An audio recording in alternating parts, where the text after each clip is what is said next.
Praise lord. మన ప్రభు అయిన యేసుక్రీస్తు నామంలో మీ అందరికీ వందనాలండి. మీ అందరూ ఎలా ఉన్నారు? దేవుని సన్నిధిలో మీ అందరూ ప్రార్థన చేసుకుంటూ, దేవుని వాక్యం చదువుకుంటూ మీ అందరూ ఆనందంగా ఉన్నారని నేను నమ్ముచున్నాను. ప్రతిరోజులానే ఈ రోజు కూడా దేవుని వాక్యాన్ని మీరు వినాలని, మీరు వాక్యముని నేర్చుకోవాలనే ఆసక్తి కలిగి ఉన్నారని నేను నమ్ముతున్నాను. ప్రియమైన దేవుని బిడ్డలారా, ఈ రోజు కూడా అదే విధంగా మనం దేవుని వాక్యాన్ని ఒకసారి చూద్దాము. ఎందుకంటే దేవుని వాక్యము మనల్ని ఆదరించేదిగా ఉంటుంది. అందుకే దావీదు ఏమంటాడంటే, నీ వాక్యము నా బాధలో నెమ్మది కలిగించింది అంటాడు. అందుకే ప్రియులారా, మనం దేవుని వాక్యాన్ని ఈ రోజు కూడా చూద్దాము. యాకోబు రాసిన పత్రిక 1వ అధ్యాయం 27వ వచనం మనం ఒకసారి చూద్దాము.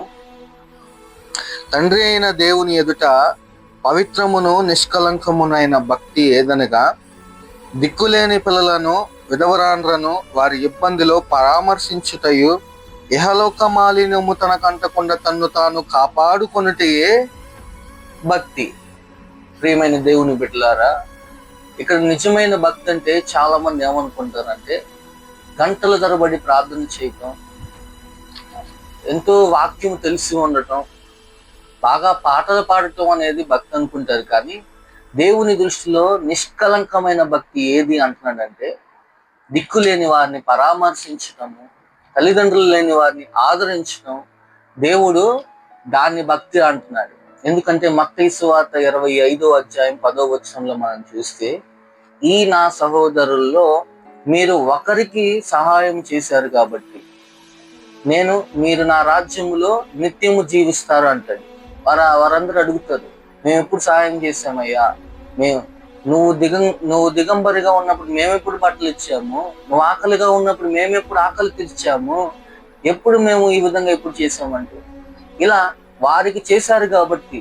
ఎవరు రోడ్డు మీద నువ్వు ఆకలితో ఉండటం చూస్తావు, నిజంగా బట్టలు లేని వారి నువ్వు రోడ్డు మీద ప్రతిరోజు బయటకు వెళ్ళేటప్పుడు ఎవరో ఒకరిని చూస్తావు. వారికి సహాయం చేయటం వలన దేవుడు ఏమన్నా అంటే, నాకు చేసినట్టే అన్నాడు.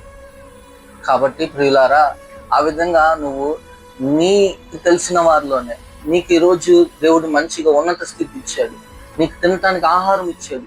నువ్వు అలాంటప్పుడు లేని వారికి నీకు ఉన్న దాంట్లో కొంత పెట్టేవాడిగా నువ్వు ఉండాలి. అది నిజమైన భక్తిగా దేవుడు ఎంచుకున్నాడు.